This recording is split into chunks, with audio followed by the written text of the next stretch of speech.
Let's come to order. Go on the record, please. I'm Charlotte Mitchell, Chair of the Utilities Commission. With me this morning are Commissioner Brown Bland, Commissioner Gray, Commissioner Clodfelter, Commissioner Duffley, Commissioner Hughes, and Commissioner McKissick.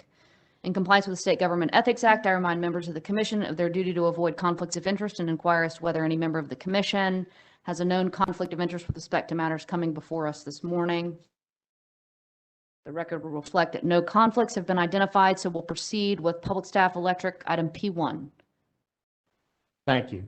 Good morning, Madam Chair and Commissioners. I am Mike Manus, Director of the Public Staff's Accounting Division.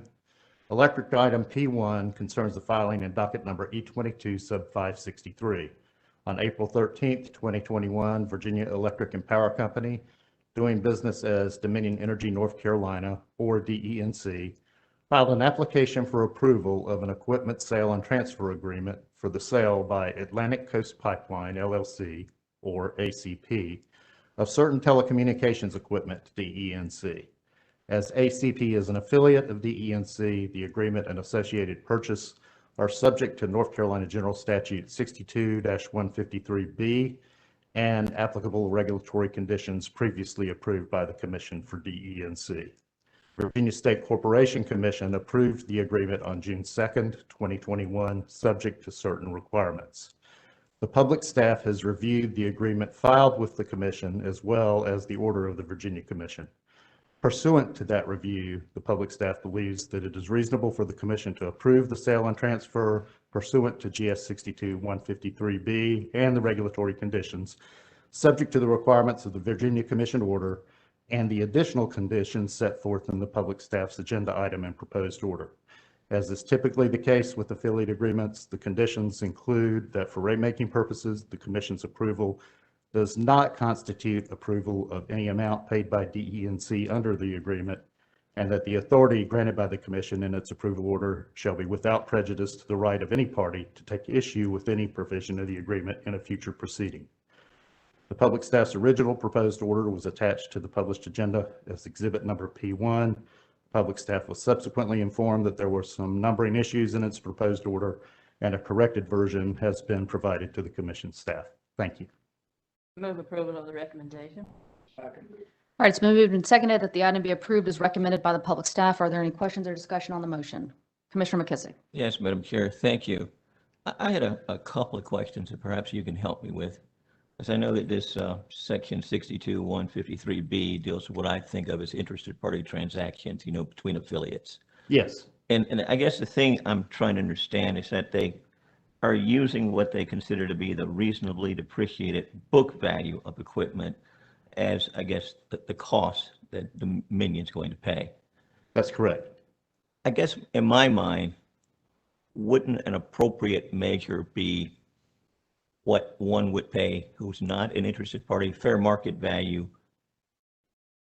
of somebody in a non-interested party transaction? Yes, and the public staff did review that according to information we received in discussions with the company. It was very difficult to find a market for used, to use that term generally, equipment of this type. So the best they could do was look at an estimate of what it would cost to buy the equipment new in the outside market, and the depreciated cost was lower than that.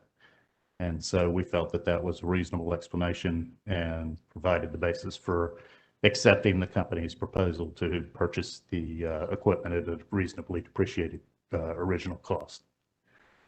Okay, which leads me to a couple of follow-ups. And that's simply this. I mean, obviously it would be cheaper than what it would be new, but would he know whether when they bought it new, it was competitively bid, or whether it was a sole source contract? And do we know if the equipment was actually utilized and if it had, warranties attached to it? I mean, I noticed in part of the order, they talk about specifying what the equipment is and attaching a value. But why would not do that now before the transaction's approved as opposed to after the fact? Well, with regard to your second question, well, let me take the first question first because I may need some help with the second one again. The company will probably have to let us know if it was actually utilized. Since ACP never went fully commercial, I don't know the answer to whether it was used in the preliminary construction process or not. Perhaps somebody from the company might be able to answer that question. If not, we can certainly find that answer for you. And could you help me with your second question? Yeah, again? and I guess if you could get that information, that would be helpful, if it was actually utilized, if it was, in brand new, still in a box, yes, was never operationally put into service. Because, I mean, I think that's important. And obviously, even with equipment of this nature, there are liquidation companies to get rid of equipment often.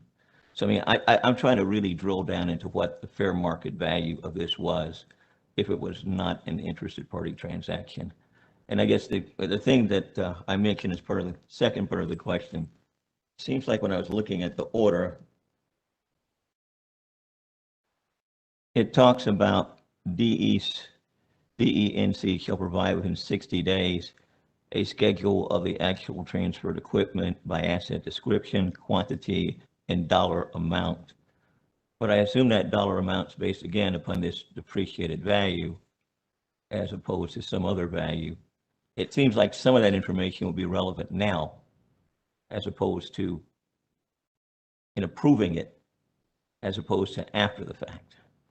In terms of what the fair market value would be? Yeah, I mean, that's relevant today in my mind. Yes. Well, as I said, the public staff did look at whether a fair market value could be established today, just for research purposes. I do not know if the company contacted any liquidation companies or not. But from our work and our discussions with the company, we felt satisfied that the book cost appropriately depreciated was favorable to the customers from what equipment could be bought on the outside market, but would be glad to provide more detailed information to the commission. If you could, that would be very insightful. I mean, I'm trying to drill down to the fair market value of the equipment in a non-interested party transaction. So, I mean, if that could come back to us, in my mind, that would be very valuable. I mean, it may well be that what's proposed is, it turns out to be excellent in terms of, what truly is fair market value. But I don't think there's enough information here now to make that determination. How sensitive are we time-wise with what we have before us today? Commissioner McKissick, can I? Sure. A little bit here, Andrea Kells, here on behalf of Dominion Energy North Carolina. I'm going to try to remember all your questions. I'll take the last one first. It is time, there is some time pressure. The company is looking to go ahead and move the equipment and get it put in service as soon as possible. Going back to one of your earlier questions, this equipment was like geographically placed at locations with ACP and some in storage, but was never connected to the system, was never put in service. And then the fair market value, what the company used was the price that ACP paid in 2017. And then, as you said, used depreciation and some other adjustments to move that down. We do have data about the price, support for the price that ACP paid in 2017 for that. I think it was a 5.5 million. And as for trying to ascertain what a value would be now, the company, reached out to the supplier, who recommended that the company use the, regular IRS depreciation values, and also reached out to at least one other entity that often helps Dominion with negotiations with vendors to get a fair price, to see if that entity could help them determine what a current market value would be, and that entity was not able to do so because they don't deal in secondary markets. So between the communications with the primary vendor and knowing what ACP paid in the beginning, and which would, in all likelihood, according to the company's experts, be more now, and then reducing off the depreciation and some other costs, felt like this was a fair price. And the regulatory condition 4.2 of that Dominion is subject to requires that in purchasing goods or services from an affiliate, and this is an affiliate transaction, they are to pay the, I think it's lowest reasonable, I'm blanking on the exact words, but, lowest reasonable cost. So that company feels like it's shown that. But we can certainly provide the additional data behind the Nokia purchase in 2017. That sounds like something that you would like to see. If you could provide that, that would be, as I say, helpful and insightful to see what that would have been then. And I don't know how quickly this equipment becomes obsolete. So much when it comes to high technology becomes obsolete relatively quickly. So just the passage of a couple of years might render its value marginal as opposed to what the depreciated value might be and what it would be if you were selling to a third party that's an uninterested party, an independent arm's length transaction. So, I mean, that's what I'm just trying to feel comfortable about. Certainly, and we can provide that information. And just, the context is that the company's currently used equipment is becoming obsolete, which is why Dominion was going to be replacing this equipment anyway. The equipment that is being purchased, will be hopefully purchased from ACP, is currently supported in the market, is currently used in the market, is up-to-date equipment, and there will be a annual warranty on it. So all of that is in place to support it going forward. Okay. Madam Chair, is it possible to just put this back on for next week and let them bring in that information? Or is that problematic in some respect? Well, why don't we do this? Commissioner Brown Bland, I believe you made the motion. I'm hearing Commissioner McKissick request that the motion be tabled for the time being. Okay. All right, Ms. Kells, you've heard the commissioner's request for additional information. Please have the company submit that to the commission as soon as possible, and we will review and accordingly. And I should submit it in the docket? No. Please do. Okay. Please file in the docket. Just make it part of the record. Yeah, we'll vote on it next time we have a decision-making conference. Okay, thank you. Thank you very much. Madam Chair, Commissioner McKissick, if I can just add one of the requirements that we usually look at in these types of transactions is also the code of conduct, which generally requires that in purchases of this type, you look at the lower of cost or market.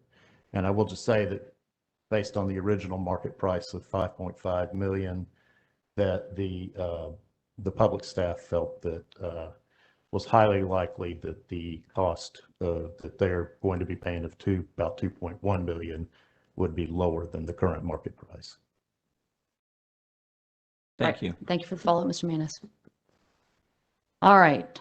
Thank you, Ms. Kells. Thank you, Mr. Manus. All right, the commission has before it its minutes of July 26, staff conference for approval. All right, any questions or comments on the minutes? All in favor indicate with an eye. Any opposed? All right, minutes of July 26 are approved. Any additional business for the commission this morning? All right, hearing none, we will be adjourned. Let's go off the record, please, ma'am. Very much, everybody.